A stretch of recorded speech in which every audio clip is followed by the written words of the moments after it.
It's time for a little something. I forget.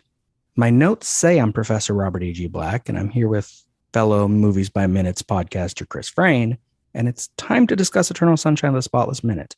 But they're erasing me, and I have no memory of any of this. You're so nice. I gotta stop saying that. So I guess you're Chris. Yeah, hi everyone. Take over. Glad to be back. Glad to round out this existential trilogy.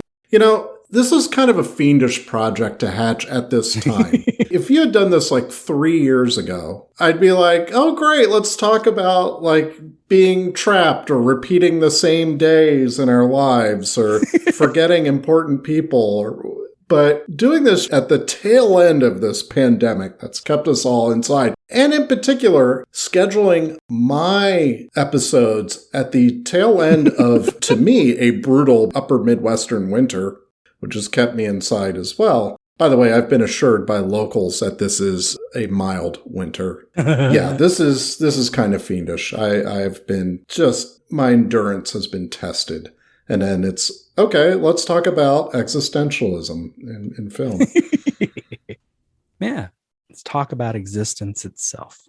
Starting with you. Mm-hmm. When did you see this movie? I saw this movie in the theater when it came out with my wife, and I believe, I'll tell you the exact theater. It was the theater that is part of the Hinkle Family Fun Center, which that setting alone could have been in this film. It was a dilapidated laser tag, drive go-karts around kind of place. Nice. That also had a movie theater in it. And this is in Albuquerque. It is featured in Breaking Bad when Walter White is shopping with Saul for a business to hide the money in. Huh. And they go and they're checking out a laser tag place. There's a movie theater in the parking lot right next to that, and that's where I saw Eternal Sunshine.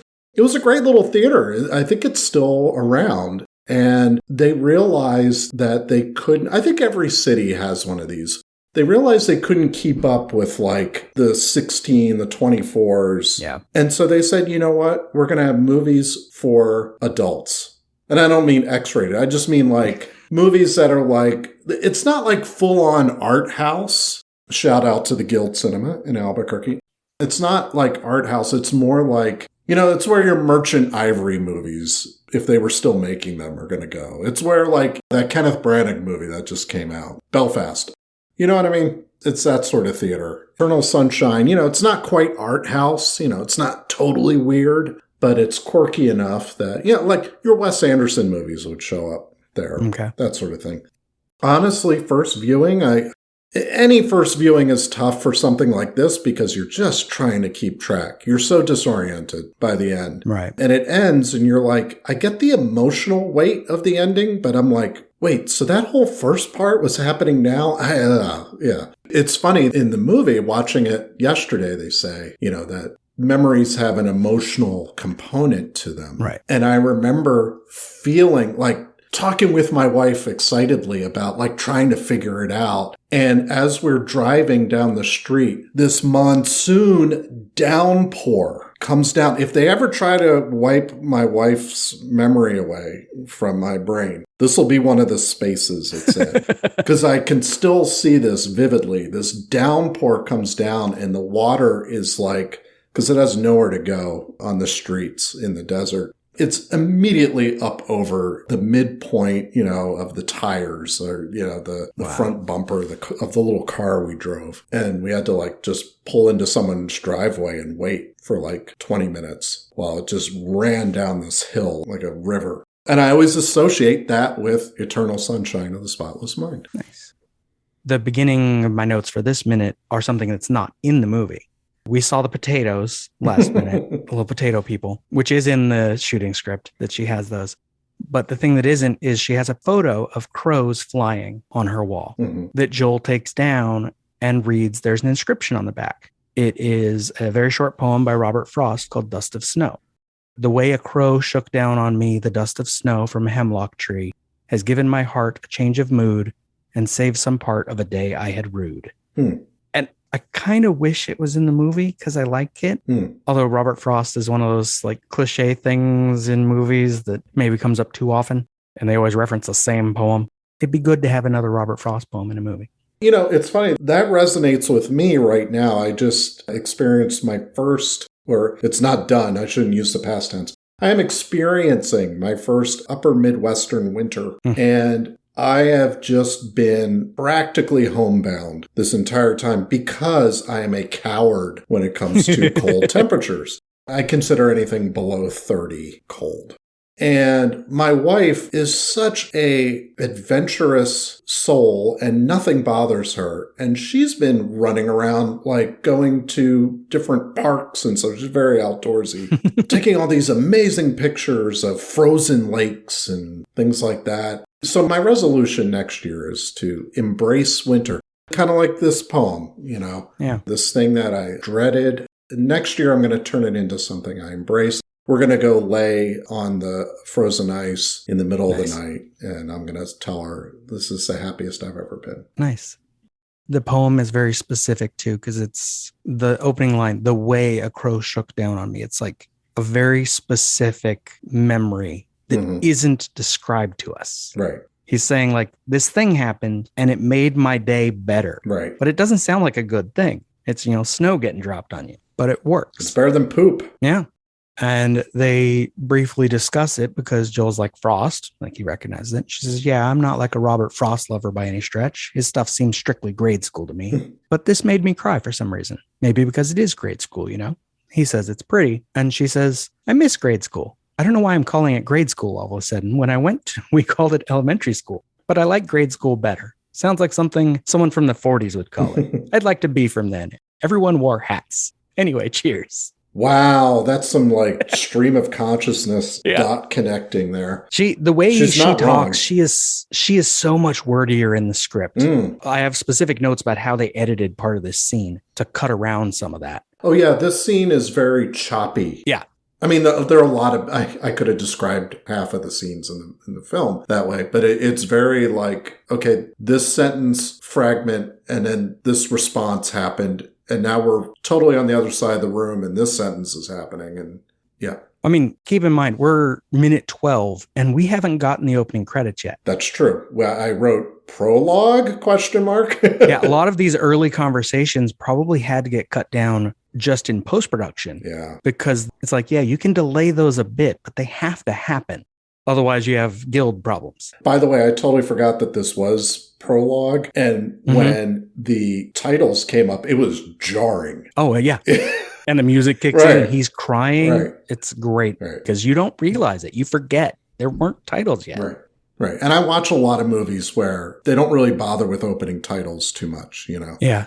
They also, because of the way they filmed this movie, had to do abrupt cuts on some things because a lot of this was filmed. They had two cameras running, one on her, one on him, and would film the entire scene. And so the cameras would have to stay out of each other's view. They had to do movements for certain angles on certain lines while avoiding each other and then hope that they could cut around those movements. Yeah. Or in the train, they tried to make the movements really interesting. And then none of those movements are in the movie because they got cut around. Because here she's giving him a drink and we've seen the potatoes and she just told him, drink up, young man. It'll make the whole seduction part less repugnant, which that line comes after they've had a whole conversation about Frost. And I think they've already had the conversation about premonitions, which isn't in the movie. So two whole parts of this conversation that we don't see. Right. He does laugh at her line about it being less repugnant. And she says, I'm just kidding. Come on. And she pushes him onto the couch. By the way, that is some serious, I'm going to coin a thing that makes me sound like a horrible person, but that's a female privilege. Could you imagine me? Pushing him? No, saying like, drink, like jokingly saying, well, drink up. This will make the seduction much less repugnant. That's like manic pixie girl privilege in that moment. Yeah. Or movie character. Yeah, there you go. As well. Again, I don't really think this way. I'm just putting it out there. This is where we cut. The premonition conversation happens here. She's talking about how she has ideas of things and then they happen. Most of it wasn't that exciting, but I liked her. I think it's the line she says at the end of it is, it's helpful to think there's some order to things. So she likes when things she thought about before happen. Makes things feel important. There are things in my life that I feel the same way about. To a detriment, like where I'm like, I bet I have a cavity in that tooth. And it makes me almost feel better that like I go to the dentist and they go, yeah, you have a cavity. Yeah, you were right. Whereas I've been to the dentist swearing that I have a cavity and they go, oh no, it's probably your gum's just a little sensitive or something. I'm like, wait, but that means that pain can happen anytime. All right. You don't want to know that. I don't want to deal with that. Just it needs to have a cause. Right. Fix it. And so in the film, we get an abrupt cut here to them already sitting on the couch, seeming like they're already bored of their conversation because they skip 2 parts of the conversation. Then that's when she says, you're kind of closed-mouthed, aren't you? Which is after she's been talking a lot. In the movie, she hasn't really been talking a lot in this scene. Yeah, it makes it extra awkward that we don't really see her talking for much more than what we saw. He says, I'm sorry, just, my life isn't that. He laughs. Interesting. I go to work, I come home. And we get a shot that also to me feels weird because we get a shot of her as she's listening to him and she's staring very intently. She like licks her lips. Yeah, I noticed that too. I wrote a big note about that. And I'm like, why did they choose this angle on her instead of they had an angle on him for this? That's how they were filming it. I guess it's just so we see that she is really, regardless of the content, she is really into him. Yeah. Even though she doesn't know why. And he doesn't know why. And we don't know why. So it works as that emotional core, like you were saying, for the movie, is that we can feel it, even if it isn't really in the writing yet, or the dialogue anyway. Yeah, it's a very strange shot, her reaction shot. Like she's almost like a wolf or something. Yeah, she's getting ready to eat him. Yeah. And he says, don't know what to say. You should read my journal. It's just blank. And I love that she is concerned. She's like, really? Does that make you sad? And she inches closer to him. She keeps going, or anxious. I'm always anxious, thinking I'm not living my life to the fullest, taking advantage of every possibility, making sure I'm not wasting 1 second of the little time I have. And he says really quietly, and I don't think I even noticed till now, doing my notes, that he says really quietly, I think about that. Oh, I didn't pick up on that. Yeah. It's in the script too, but he says it so quietly, but he looks right at her and he says, I think about that. And I'm like, that is so cute. Right. She's going on this weird, crazy rant about being anxious and he's listening, which is good. They may have problems, but in this moment, I think they're doing okay. In the last 2 years, I can really relate to his comment about there's not much to say. I go to work and I come home. And I know I am not alone in that. Yeah. These last 2 years, I just, and part of it, before there was a vaccine available, I could say, hey, look, it's a dangerous world for me. Right. And then I got the vaccine and I remember telling my wife, you know what? You're going to see a new side of me that you've never seen. I'm going to be the most gregarious, I'm going to set this town on fire. And I immediately went back to, no, it's still dangerous out there. And I'm just going to, and none of my friends really want to hang out in this environment. I live in LA, right? I used to go in theaters to 3 or 4 movies a week, like the couple years right before the pandemic came. Did you have that movie pass or whatever it was called? Yeah, I had the movie pass. I had then the AMC version of that after that died. And now I almost went to a movie a couple weeks ago. And then in the moment, I was like, yeah, I don't want to go sit in a movie theater. I don't know who's there. And it's not that I think I'm going to get sick. I got the vaccine. I got the second dose. I got the booster. I wear a mask or 2. But it's like I let my anxiety win for a couple years. Yeah. And now it's like, we can just live like this. Yeah. Like I'm teaching from home. And one of my classes, that is really annoying me. Because it's a small group communication class that would do really well with like being in the room, forming groups on the spot to discuss things. And on Zoom, I'm like, I can make breakout rooms, I guess. Right. The energy is not there. Right. It's weird. Yeah. And I think there are going to be a lot of people over a certain age. Again, I'm calling myself out for being old, where we never really go back. No. It's one thing if you're just full of hormones and you're like, gotta get out there, Yeah. Hey, good for you. But like, I'm just like, yeah, and I'm not happy about it. That's the thing. And that's where this hurts is when he said that, I was like, yeah, that's what I've become. Yep. And I'm not happy about it, but I'm sorry, listeners. Yeah. And even he doesn't even know why. His is even worse. Just 2 years of his journal are gone. And he's like, I haven't had an entry in 2 years. Like, yeah. And he's supposed to be I'm guessing 28, the character. I mean, I know Jim Carrey was older than that. And like, you don't lose track of that, or you assume you were like so depressed for the last 2 years that you didn't ever think to write anything down. Yeah. Which is weird in the moment, but later maybe you'll think positively, but like, oh, well, now I feel good. I want to write something down. But then he meets Clem and goes in a whole other direction.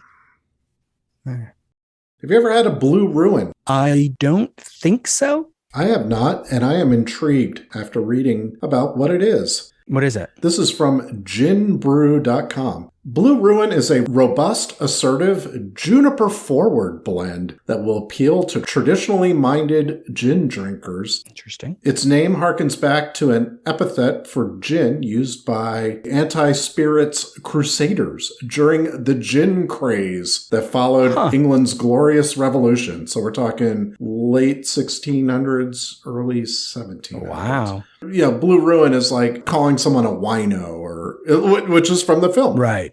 Yeah, later. A wino? Wino? I love that. I love that exchange. However, unlike the original Blue Ruin that so frightened 18th century moralists, this blend's powerful evergreen notes are rounded out with herbal notes of rosemary and thyme. So the recipe for a Blue Ruin: gin, lemon juice, creme de voilette, some kirsch, some simple syrup, and orange bitters.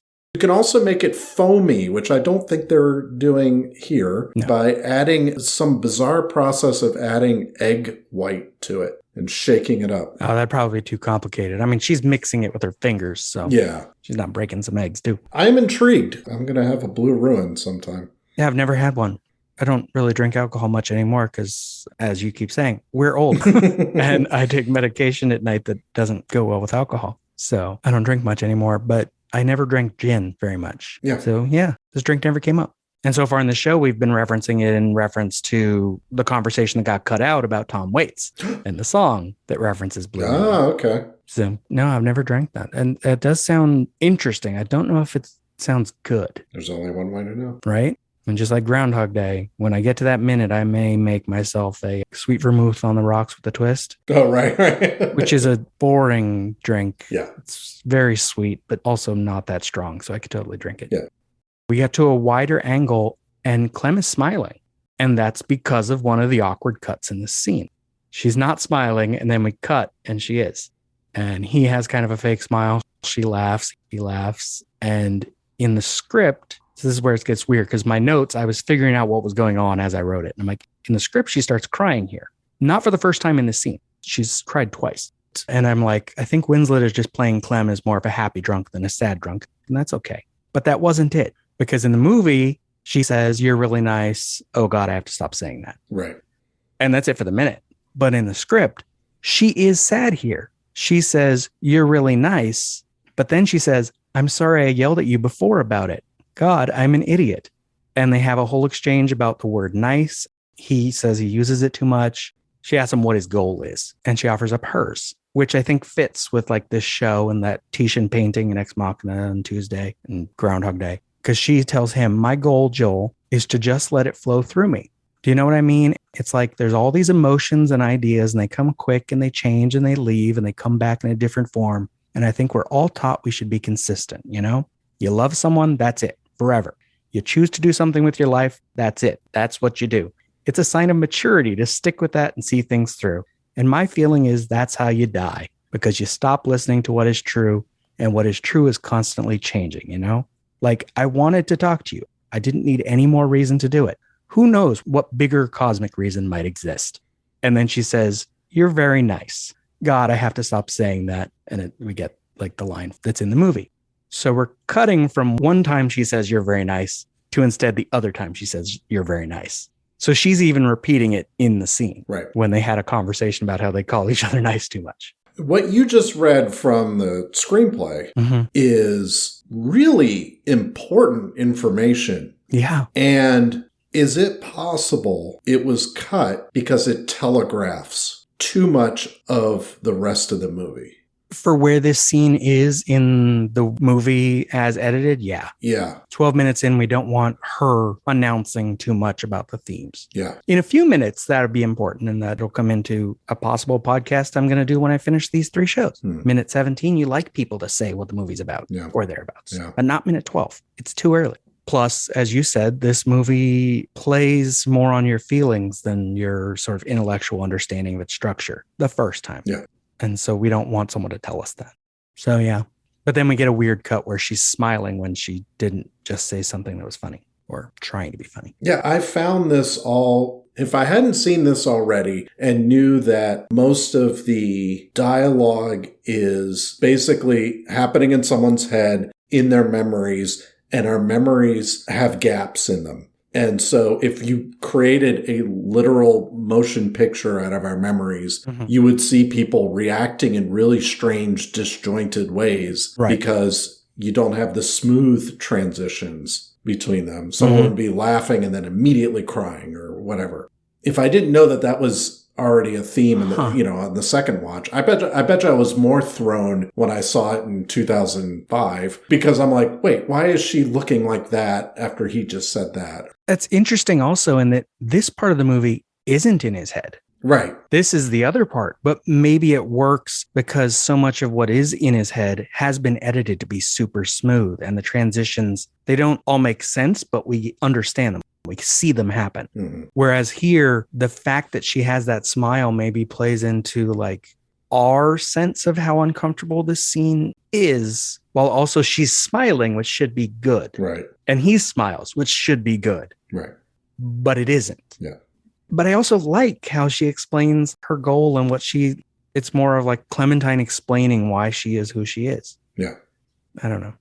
I like when she explains herself. The note that I had when she says, "You're kind of closed-mouthed, aren't you?" And first of all, at least the way this is edited, she has given him almost no chance to speak at all. And then secondly, that's kind of how I am when I'm around anyone who has, and they don't mean to be, but there are certain people that have an energy level that is so high all the time. And they are full of frantic ideas and emotions and whatever, and they want to tell you about it.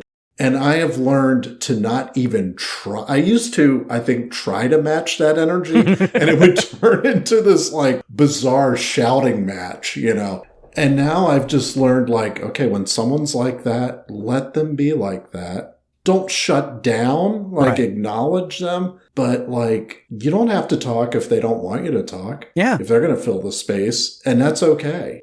And so I just looked at that and I said, yeah, that's how I'd be. Especially if it's someone you know. If it's a stranger, it might be hard to gauge whether you should try to come up to her level or how you should interact with her. Right. we've been talking about how, lockdown and pandemic and staying home more. I think in my head, I'm more Clementine, but outwardly I'm more Joel. Oh, yeah. Yeah. This is how I end up with 3 podcasts that cross over with each other is I have crazy ideas. Yep. But then when I'm going to tell someone about it, I'm like, well, there's kind of these things where I'm talking about these movies and I'll start muttering and lose track because I don't want to make eye contact with people. Oh, I'm terrible at that since pandemic. I was terrible at that before. I avert my eyes all the time, all the time. And I noticed it wasn't really a problem until maybe 6 months in. And I went out somewhere and was talking to someone and I realized I couldn't look at them. Yeah. And then one of the few places where I will open up is in a classroom. Like I was on the speech team before I was a teacher. If you put me in front of an audience, I can be big. I can be energetic. I can do crazy things and whatever. But if I'm in a conversation one-on-one, I always tell my students that I'm feeling like you're going to be more likely to judge what I'm going to say. And then I admit that that's probably just me projecting because I'm judging everything everyone says to me. Yeah, exactly. Yeah. But you put me in front of a large group, I'm like, at least one of you is really paying attention to what I'm saying and enjoying it. And that's all that really matters. I know that person's here and I don't have to make eye contact with them because I can look at someone else. I can look at the top of someone's head. I can fake it. So, yeah, the minute actually ends just with her saying, God, I have to stop saying that. It's strange. This whole bit makes you also feel like, and especially when he leaves, I think in the next minute, like, did I just miss something? because he seemed miserable that whole time. And yet he's walking on cloud 9 as he leaves. Right. And yeah, it's just that weird choppiness. Keep in mind, basically the last 2 years of his most emotional moments are gone. Right. So this is what's left. It's apparently going to take more than a day for him to feel like someone normal, maybe? Yeah. I relate very much to both these characters. Oh, me too. Me too. Because of this. Yeah. I'm like, yeah, I get that. She's too much. He's not enough. He feels bad about it. She feels bad about it. But they both feel good at the same time. That's my life. Kudos to the, I guess it's set dressers and production design for making her apartment match her character. Without being too over the top. Exactly. And without being the laziest thing. And I would not expect this in a Michel Gondry movie, but the laziest thing would have basically been to make her apartment stylish.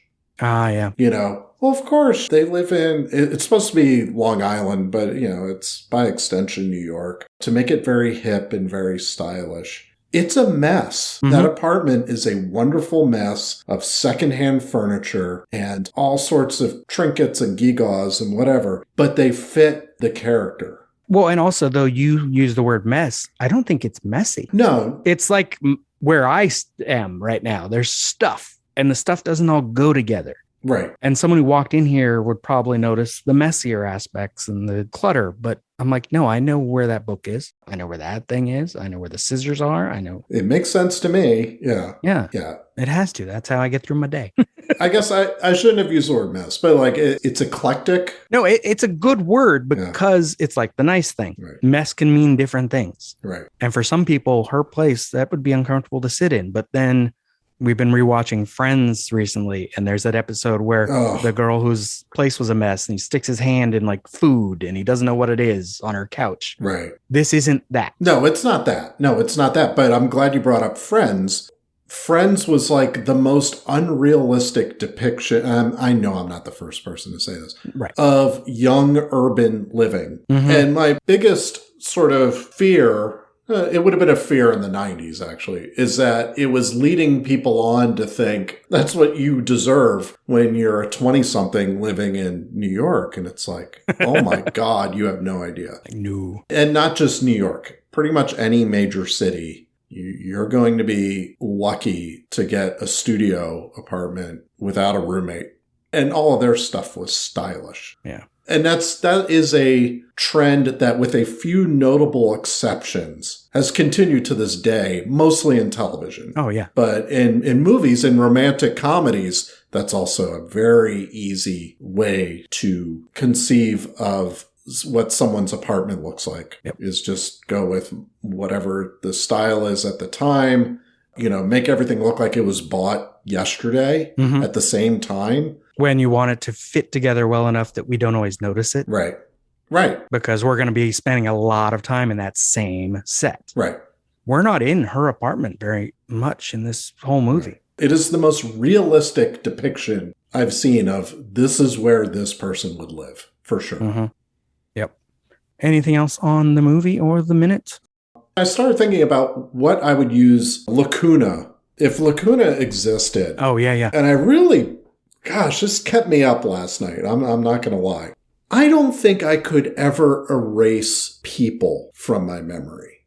And there are people who I have not gotten along with. It tends to be concentrated in rando bullies from middle school and elementary school that, if they didn't exist, and if the memories that they created for me didn't exist, I'd be happier, sure. But I'm going to put a little spin on this. What I would use lacuna for is to erase the memory of things that I've done that were either embarrassing for me or somebody else or hurtful for especially other people. In some cases, it's been me just being ignorant. In other cases, like I don't think I've ever been intentionally malicious. Right. But there have been times where I've been absent-mindedly mean-spirited. Mm-hmm. And it's beyond just, I walked out of the bathroom with toilet paper on my shoe. I wish I could forget that. It's not that type of thing. It's more like, wow, I said the wrong thing in a real, I'll give you a perfect example of this. Because this came up right about the same time as this movie came out. I was working in a bookstore, and a person I worked with said that her dog had died, like in the last week or so. And in my head, I thought, well, time tends to heal these wounds. Right. And at the end of the day, you can probably handle a dog dying better than a person. This is my thought process. Okay. It's all true. Right.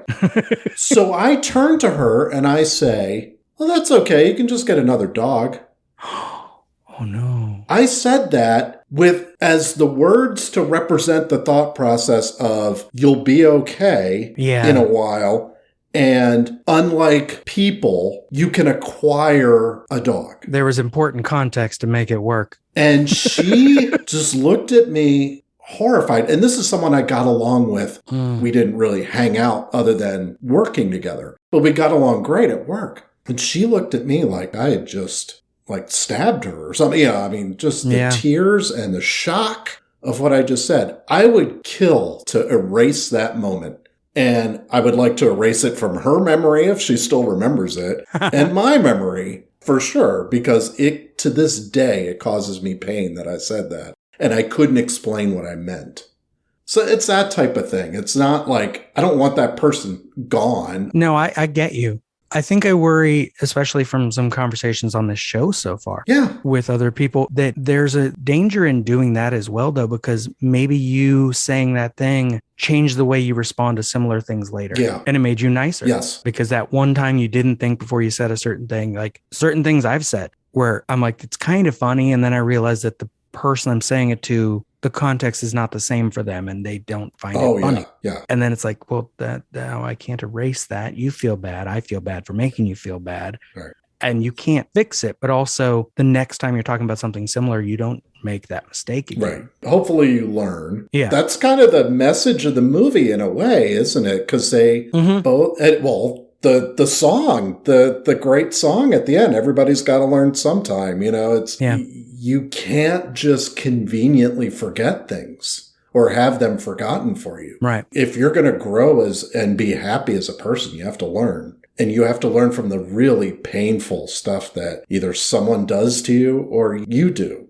to someone else. I mean, there's traumatic experiences that I think some people maybe would be better off not remembering. Yeah. But then they also have to know they went through it. Yeah. Because it's part of their life. And so then it comes down to, will that make them more like they're fascinated by trying to figure out what happened and they missed it? Because that's how I'd be. Yeah. If you erase something from mine, if I can't remember when I did something or where I did something or who I was with, that'll bug me until I forget that I was trying to think of it. Because I move on to something else. But, or like erasing a relationship like this. Yeah. The relationship you just got out of? Sure.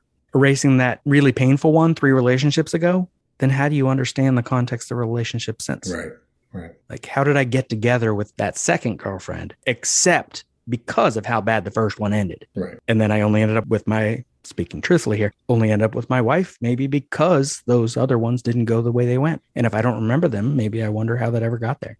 Did this movie, kind of like an Ex Machina, when Caleb thinks he might be an android, gets paranoid about it? Mm-hmm. Does this movie ever make you paranoid that, wait, what if there's a person I've completely forgotten about? And not because Lacuna got to you, but just in general, like, oh. The good news is if I had it erased or someone erased it from me, the person I am now is the person who didn't experience it. Right. I hope. Yeah. Like if it feels like a hole, if it feels like something's missing, like Joel woke up and wanted to go to Montauk and didn't know why. Yeah. That's a problem if he doesn't meet her today. Right. If she's not there, he had a weird ass day. Right. And no one wants a weird ass day. But I get it. I get the lure of a time loop, the lure of erasing bad things from your mind. Yeah. They're both in service of the same thing, which is it's more like I'm self-evaluating and going, I didn't do a good job with that. Right. Can we have a do-over? Yeah. The question with these 3 movies is who's the subject of the experiment and who is in charge? Yeah. And if you're in charge, what do you do? And if listeners want to hear you some more, Oh, yeah. remind them where they can find you. Sure. If you like the movie 2001 A Space Odyssey, you can find one of these Movies by Minute podcasts. About that, it's called Open the Podcast Doors Hell. It should still be on Spotify, and we did it a few years ago. I did one of these with Tierney Steele from some other Movies by Minute podcasts you may know, and we did Close Encounters of the Third Kind, and that is on the podcast called This Means Something. And we are also getting ready in August to do a sort of Movies by Minute podcast for Apocalypse Now. And it's probably going to be called the Apocalypse Now Minutes, because we're doing it 5 minutes at a time. Because she has a life and I do not. And so I conceded that we will do fewer episodes rather than sticking to the traditional format. Thank you for listening. Eternal Sunshine of the Spotless Minute is just one part of an existential trilogy of podcasts. Tune in every Tuesday for Minutia Ex Machina, every Wednesday for the Groundhog Day Project Minute by Minute, and every Thursday for more Eternal Sunshine. You can find this show on social media. It's on Instagram, it's on Facebook, it's on Twitter. Or go to lemmingdrops.com, because this is a production of Lemming Drops Studio, and you can find the links at lemmingdrops.com or join the Facebook group Lemming Drops Studio Tour, or you can support all my shows at patreon.com/lemmingdrops. Until next time.